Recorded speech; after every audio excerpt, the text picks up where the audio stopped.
आज है साल का सबसे बड़ा सूर्य ग्रहण। हा हा हा हा।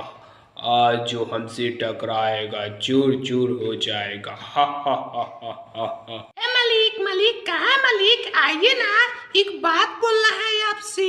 आज बड़ा बड़ा बड़ा बड़ा भुजंग आने वाला है। का होने वाला है रे? काहे इतना बेचैन है? बताओ का होने वाला है, बता। अरे मलिका, सुने कि अर्थ को अनर्थ होने वाला है, नहीं जानते हैं क्या?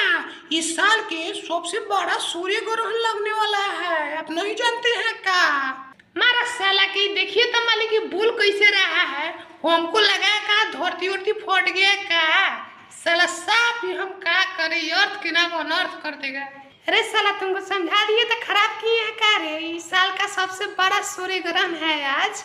हैं साला बोतल के ढक्कन कहीं का।